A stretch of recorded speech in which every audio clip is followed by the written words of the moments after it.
Who is this diva? Hello. From 2 years ago?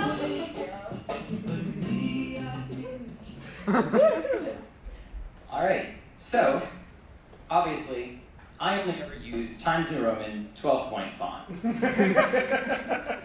And not only do I only ever use Times New Roman, but I expect everyone around me to also only ever use Times New Roman.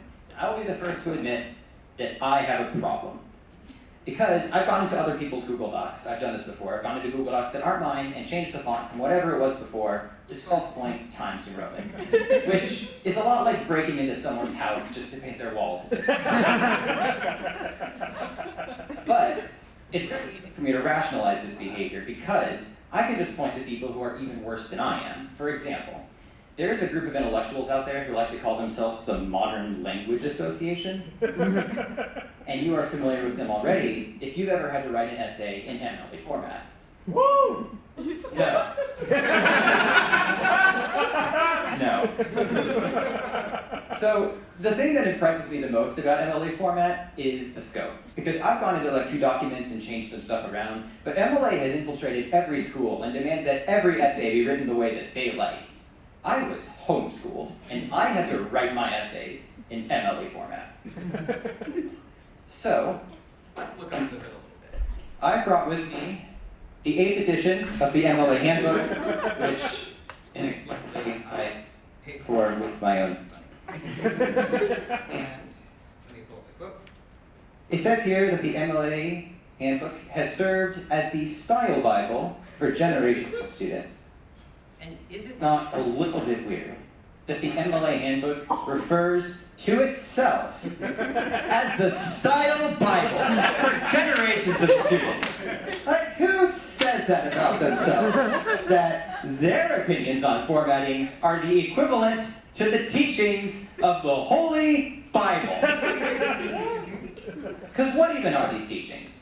For example, let's suppose you want to quote something from a written work in your essay.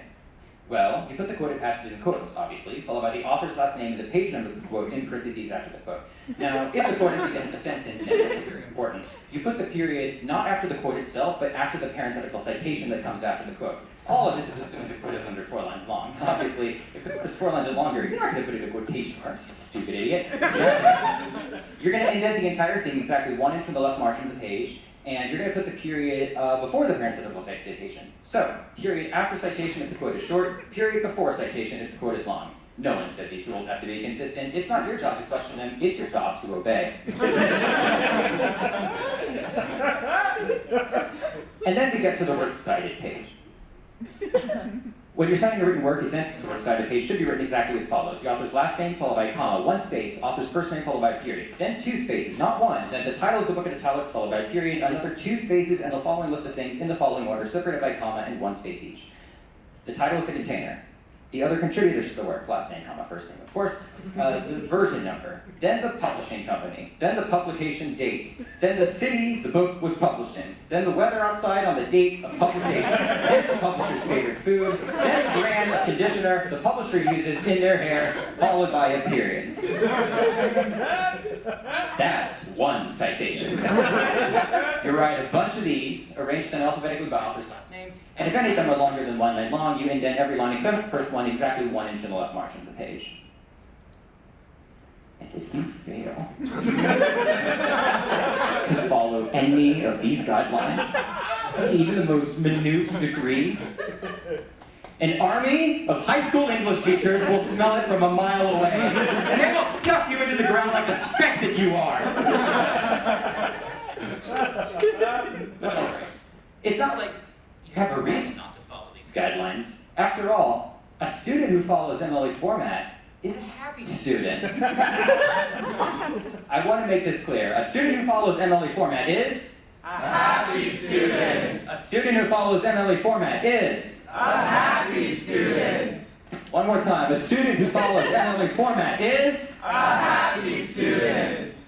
You're damn right. These rules are good, and they're here to make your writing better. It is an honor for you to get to follow them. So, the American Heritage Dictionary of English Language, 5th edition, defines a cult as an extremist religion with its followers often living in an unconventional manner under the guidance of an authoritarian and charismatic leader. I'm not going to say that the MLA is a cult, but it's not for lack of trying. And I'd like to talk for a couple minutes about how the MLA came to be what it is today. Because nothing says stand-up comedy like an oral history of the modern language. I know this sounds like it's going to be boring. So, was founded in 1883 by Aaron Marshall Elliott, an assistant professor of Romance languages at Johns Hopkins University. Now, at its founding, the purpose of the MLA was to, and I quote, study the teaching of languages and literatures through its programs, publication, annual convention, and advocacy work. Which is good, that's fine. I never said the MLA was always evil. Think of it more like a tragic hero, like Oedipus or Macbeth or the Despicable Me franchise. Things start out very well and go south very quickly. Fast forward to 1951, when William Riley Parker, the executive director of the MLA, publishes something called the MLA Style Sheet. He calls for consistency in academic expression. And so he publishes the list of rules for everyone to follow. And there's the beginnings of a way to cite sources and whatnot. But a lot of these are obvious, like be sure to spell words correctly. Real groundbreaking stuff, I know. But the MLA Style Sheet was a hit. Like 80 different scholarly journals started using it, and interestingly enough, a number of universities started requiring their students to use it too.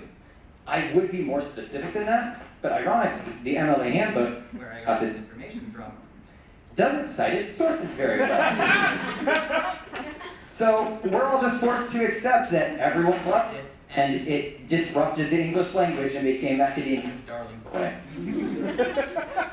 If there's any truth to that, then I think this is the turning point of our tragedy. Because I think the MLA saw that the little document was doing well, and everyone was following it and doing stuff the way that they liked, and they wanted more.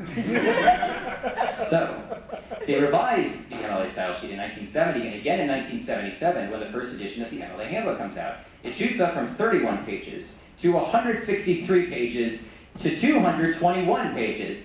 That is 220 pages too many for how to format an essay.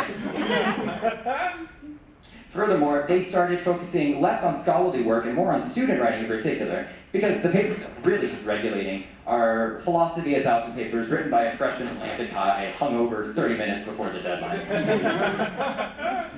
And ever since then, they've just been updating and revising the handbook every 5 years or so. Again, this is the 8th edition of the MLA Handbook, because the thing that any holy biblical text desperately needs is constant updates. This is the edition that was around when I was a student, but the 9th edition has been around for 5 years. So all the rules that I said earlier are now wrong, and you have to learn the new rules now. Did you honestly think you would ever finish learning the rules to MLA format? The Modern Language Association isn't done with you yet. They will spoon-feed their ever-changing preferences into our open mouths forever, because, once again, a student who follows MLA format is what class? A happy student! That's it for me. Thank y'all so much.